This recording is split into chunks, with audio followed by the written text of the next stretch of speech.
Алгач эле өзүңүз тааныштыра кетсеңиз.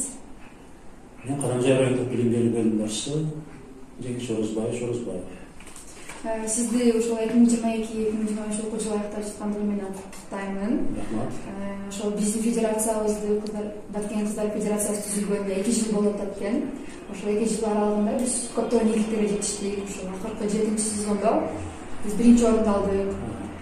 Ошол федерация боюнча мобилдик кинофестиваль боюнча оюңуз кандай аябай?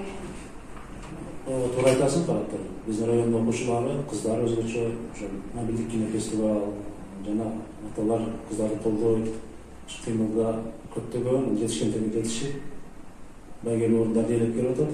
Карамжай районунда өзгөчө ушул Охна, Примов жана башка бир канча мектептердин окуучулары.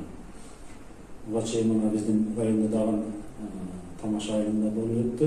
Ошонун бир этабы. Бул өтө жакшы. Биринчиден, ошол кыздарыбызга окууга түрткү берет. Экинчиден, ошол кыздардын чыгармачылыгын, ошондой эле тарбиясын көтөрүүгө жакшы салым кошот.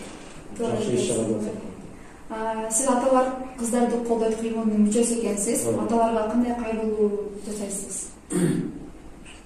Аталарга кайрылуун колдойм кыздарды. Өзгөчө балдарды, кыздарды эмес, балдарды окутуу керек азырынча. Алдан колдоп турганыбыз жакшы. Өзгөчө кыздар колдоого муктаж. Бекерин айтпаса керек, кыз бала атага жакын деп. Ошого кыздарды колдоп, кыздардагы бар чыгармачылыктарды, ошолордун билими, жакшы жактарына колдоп чыгарганыбыз жакшы болот. Ар бир үйдөгү ар бир кыз ошол ата-эненин өзгөчө атанын колдоосуна муктаж. Рахмат сизге агай. Рахмат, ийгилик болсун, силердин айрамыңар менен. Чоң рахмат агай.